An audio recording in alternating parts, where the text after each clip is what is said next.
Hello दोस्तों, तो आज हम देखेंगे जैक हॉपर्ट प्रेस पार्टी ऑफ नॉन के एपिसोड 2 को। एपिसोड के शुरू में हम देखते हैं अरुण को, जो सेल्मा के गिल्ड में आया होता है, जिसका कि नाम स्काई सिल्वर रैबिट होता है। वही गिल्ड मास्टर अरुण को देखकर थोड़ा सा हैरान होता है और अपना इंट्रोडक्शन देता है कि मेरा नाम बिंस है। और अरुण भी बिंस को अपना इंट्रोडक्शन देता है। तभी बिंस पूछता है कि मैंने सुना कि तुमने हीरो पार्टी को छोड़ दिया है। हाँ, आपने सही सुना, मैंने हीरो पार्टी को छोड़ दिया है।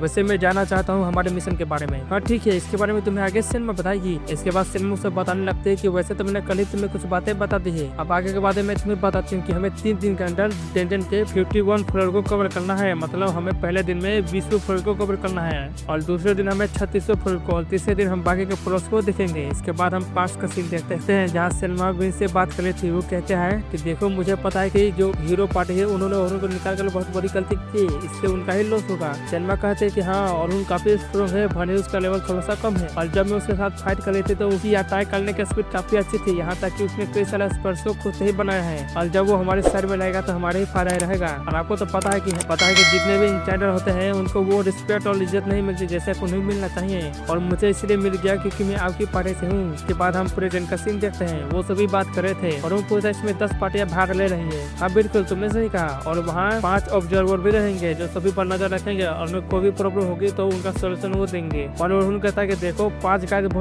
बहुत ही कम है। मतलब वहाँ कई सारे पार्टी के लोग होंगे और 5 गाइड काफी कम है। मुझे लगता है कि वहाँ हमारे साथ कम से कम एक ए रैंक का पार्टी को होना चाहिए। सलमा मन में सोचते कि इसको हमारे ऊपर शक हो रहा है और कहते देखो, हम वहाँ स्ट्रॉन्ग टीम को ले जा सकते हैं, पर जो बाकी के लोग हैं उनकी बिल्कुल भी ठीक से ट्रेनिंग नहीं हो पाएगी। और ये सब सुनकर तो अरुण को भी उन पर शक हो जाता है। इसके बाद विंस कहता है कि अरुण, मैं तुम्हें 3 दिन के काम करने के लिए 12 गोल्ड कॉइन दूंगा। इसको सुनकर तो काफी हैरान हो जाता है। देखो, अभी एडवांस के तौर पर मैं तुम्हें सिर्फ 2 गोल्ड कॉइन दूंगा और बाकी 10 कॉइन मैं तुम्हें काम पूरा होने के बाद दे दूंगा। वही अरुण कहता है कि आपको नहीं लगता कि थोड़ा ज्यादा है? मतलब ये तो मेरे लिए पूरे साल भर की कमाई से भी ज्यादा है। पर सेल्मा कहते हैं कि चीटी, तुम काफी कमाल के हो, इसलिए। इसके अगले सीन में हम डेजन का सीन देखते हैं जहाँ बाकी के सभी लोग इकट्ठा हो चुके थे। वहीं अरुण भी आ जाता है और बाकी सभी से काफी दूर होता है और वहाँ उस डेंजन के गेट को देखने लगता है। और तभी वहाँ सेल्मा और सोफिया आ जाती है। वो देख रहा है कि सोफिया आज काफी अच्छे लग रही है, इसलिए वो उसका थोड़ी बहुत तारीफ करता है और सोफिया शर्माते हुए उसे थैंक्स बोलती है, जिसको देखकर तो सलमा की जल जाती है और कहते कि तुम्हारी हिम्मत कैसे हुई मेरी बहन से फ्लर्ट करने की? अरे नहीं, तुम गलत समझ रही हो। वो पूछती है कि वैसे तुम बाकी सभी से इतने दूर की खड़े हो? और उन कहता है कि मुझे लगा कि अगर मैं उनके पास खड़ा हूँगा तो वो सभी थोड़ा सा अजीब फील करेंगे। सलमा कहते हैं कि तुम चिंता मत करो, मैं अभी तुम्हें सभी से मिलाती हूँ। और वो उस अपने टीम के 3 मेंबर से मिलवाती है और उन तीनों का अपना इंट्रोडक्शन देता है और वो तीनों भी अपना इंट्रोडक्शन देते हैं। जो पहला बंदा होता है वो अपना नाम एंथम बताता है और वो एक डिफेंडर है। दूसरा बंदा भी बोलता है कि मेरा नाम बेलनार्ड है और मैं भी एक डिफेंडर हूँ। और तीसरी लड़की का नाम होता है कैथी, जो कि एक हीरो होती है। और उन बोलता है कि यानी बाकी के 2 लोग हम हैं। और सोचता है कि आखिर यहाँ पर क्या चला है? यहाँ पर बस 2 अटैकर है और एक इंचेंटर और एक हीलर।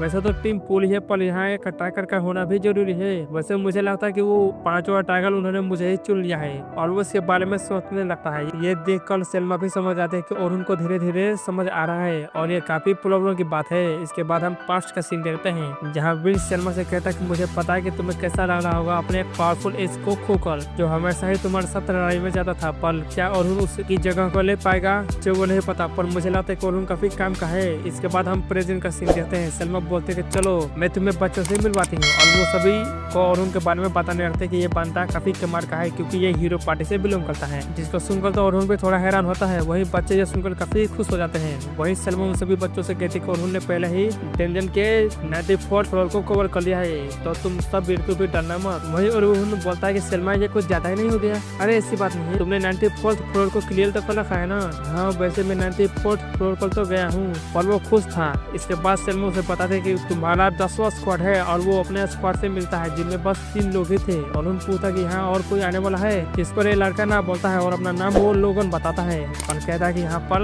हम काफी स्ट्रॉन्ग है, इसीलिए कोई भी बच्चा हमारे आगे नहीं टिक पाता और इसीलिए कोई भी हमारी टीम में नहीं आना चाहता है, जिसकी वजह से हम 3 ही लोग हैं। चलो कोई बात नहीं, तुम सभी अपना अपना इंट्रोडक्शन दो। और वो अपना इंट्रोडक्शन देते हैं। और जो लोगन होता है वो एक इंचार्जर होता है और बोलता है कि एक दिन में सेल्मा को सरपास करने वाला हूँ। ये तो काफी अच्छी बात है। इसके बाद वो एक लड़की अपना नाम कैरोलिन बताती है और मैं एक डिफेंडर हूँ और फाइट के दौरान मैं अपने सीट से नहीं बल्कि मैं अपने स्पीड से अटैक्स को डोज करती हूँ। वही और हम बताते कि डिफेंडर कई तरह के होते हैं, एक तो जो अपनी शील्ड का इस्तेमाल करते हैं और दूसरे जो अपने स्पीड का इस्तेमाल करते हैं। और आखिर में सोफिया खुद को इंट्रोड्यूस करती है और वो एक हीरो होती है। इसके बाद वो सभी डंजन के अंदर आ जाते हैं। तभी जा रहे थे, तभी कैरोलिना अरुण से पूछती है कि आप सच में हीरो पार्टी के मेंबर थे, और अगर आप थे तो आपने पार्टी को क्यों छोड़ा। और अरुण उसे बोलता है कि देखो तुम्हें अपने काम पे ध्यान देना चाहिए, ना कि मेरे ऊपर। इसके बाद वो सभी आगे बढ़ने लगते हैं, लेकिन तभी उनके पीछे तो मॉन्स्टर आने लगते हैं, लेकिन अरुण अपने स्पीड से उन्हें आसानी से खत्म कर देता है और कहता है कि हम फालतू में फाइट कर अपनी एनर्जी को क्यों वेस्ट करें, हमें आगे डंजन के 20वें फ्लोर तक जाना है,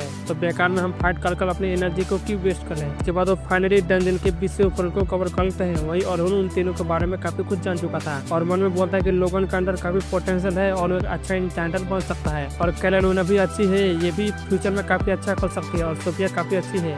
भले ही वो उन दोनों जितनी पावरफुल नहीं है, पर आगे जाकर वो भी अच्छा करने लगेगी। लेकिन इन तीनों में बस एक चीज की कमी है और वो है टीम वर्क। ये हमेशा लड़ते रहते हैं। वही सेल्मा टीम वाले को हम देखते हैं जो 20वें फ्लोर के बॉस को हरा देते हैं और वहाँ अरुण के ग्रुप वाले पे पहुंच जाते हैं, और सेल्मा आती है और कहते हैं आखिर हमने 20वें फ्लोर को कवर कर लिया। इसके बाद वो सभी क्रिस्टल पर रजिस्टर करते हैं। इसके बाद सेल्मा अरुण से मिलती है और पूछते तो तुम्हें कैसा लगा। वो बोलता है कि वैसे तो सब कुछ ठीक था, बस उन सभी में थोड़ी सी टीम वर्क की कमी है। सेल्मा बोलते हैं कि टीम वर्क, हाँ धीरे धीरे वो समझ जाएंगे। इसके बाद हम अगले दिन का सीन देखते हैं जहाँ अरुण एक न्यूज पेपर को देख रहा था जिसमें हीरो पार्टी ने अपने टीम के एक न्यू इंस्टेंडर के बारे में इश्तिहार दिया था, लेकिन उन्होंने अरुण के बारे में काफी कुछ भरा बुरा लिखा था, जिसको देखकर तो अरुण काफी शौक था और बोलता है कि उन्हें ऐसा नहीं करना चाहिए, ये बहुत गलत बात है, कहीं ऐसा ना हो कि जो पार्टी के साथ वो काम करना है वो उसे निकाल दे। ये सब सोचते हुए वो वहाँ से जाने लगता है, लेकिन तब उसे एक लड़की रोकती है और इस लड़की का नाम लूना होता है और वो भी हीरो पार्टी में है और बताता है कि और बोलता है कि एक लूना ही थी जो उससे अच्छे से बात करती थी,